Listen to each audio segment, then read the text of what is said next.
let's kick off here with Oracle earnings. Could Oracle do it again in the cloud, Daniel? Well, let's just say Oracle had a pretty good quarter. It was a mixed result on top and bottom, but overall, given the global macro situation, Oracle continues to impress.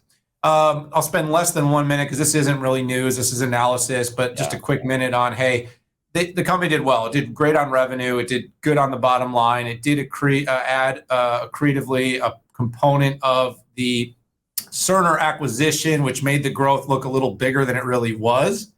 But when you pulled that out, it was still nearly 10% organic with constant currency, which given the macro climate right now, I thought was really good. But I went on Yahoo Finance. I did a little TV spotty. And my comment was basically, of course, you were away. You were away. So they had to bring in the B team. And so my comment was really simple, Pat. It was, this is a cloud story. This quarter for Oracle is a cloud story. The Cerner acquisition is a cloud story. It's a healthcare cloud. And we've all talked a lot about the importance of industry and vertical clouds.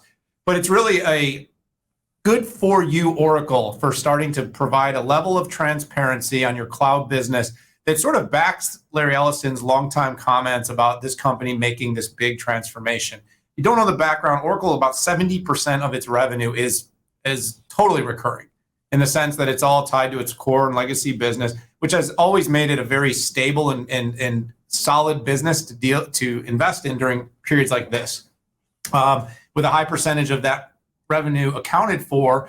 And then, of course, consistent margins, dividend, buybacks. The company does all the things that make investors feel more secure in these really volatile times. But is there a growth story here? And I think that's really what has made a lot of us as analysts excited. Now, they asked me the question straight away, like, what's up with the Oracle Cloud? And I think you and I have said this 20 times, so I'm just going to say it really quickly. The evolution from the original Oracle Cloud to now has been impressive. It's been very good. And that's why the company is seeing more wins. And then the company obviously has split its cloud story into really two buckets. It's an infrastructure story and a SaaS story.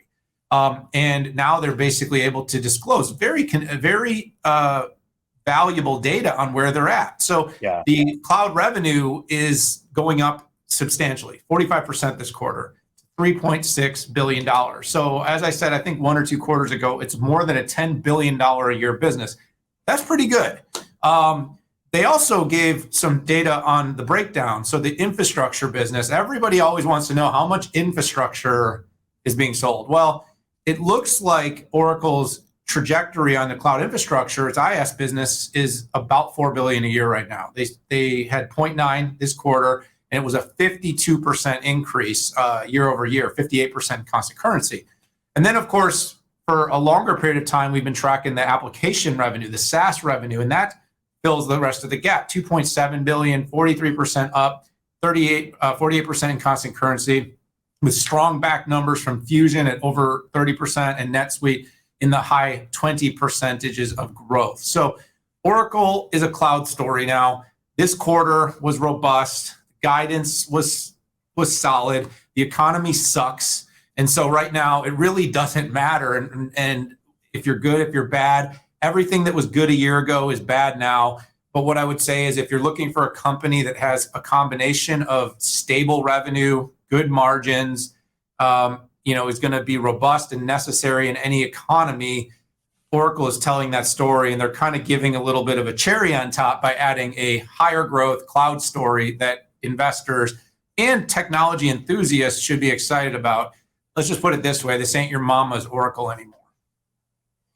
You pretty much sucked all the oxygen. Come on, it was like 2 minutes. I only talked for like 2 minutes.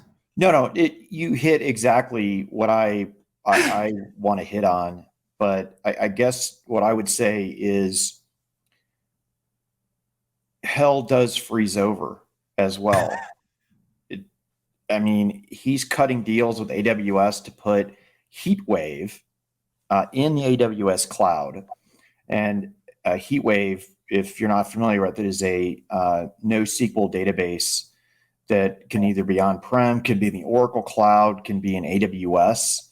And it puts a lot of the data in real memory and gets a hell of a lot of performance out of it. And here we have, if you remember, there are two companies that AWS makes fun of and picks on in all of their reInvent conferences. The biggest one is Oracle, and the second one is IBM. And if you saw OCI, which is their IaaS platform, OCI 1.0, it really was not good. It led in nothing. It was expensive.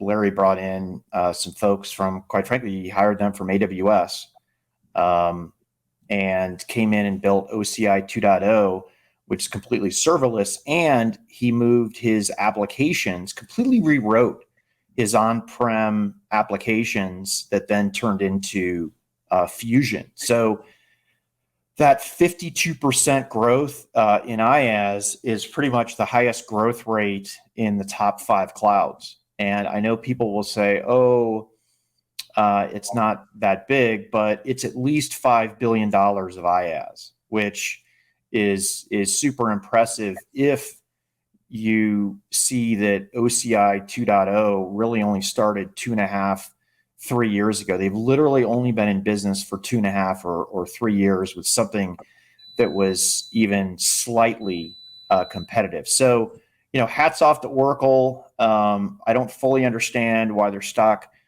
skid more than most.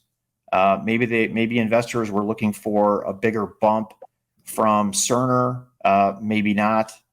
Maybe you're it's the selling economy, dude. It sucks.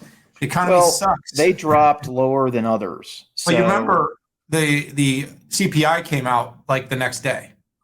So we got the inflation data the next day. And, while you were on vacation, I'm not saying that cynically. I'm saying that took the whole market down. It's such a huge magnitude. You want to talk about getting crushed? Wait till we talk about Adobe. So I'm just saying, I think, Pat, I think it's CPI. I think the inflation is way more persistent, and we don't have any strategy but a blunt force freaking sledgehammer to crush demand, and it's going to take tech with it. And I'm not happy about it, in case you couldn't tell.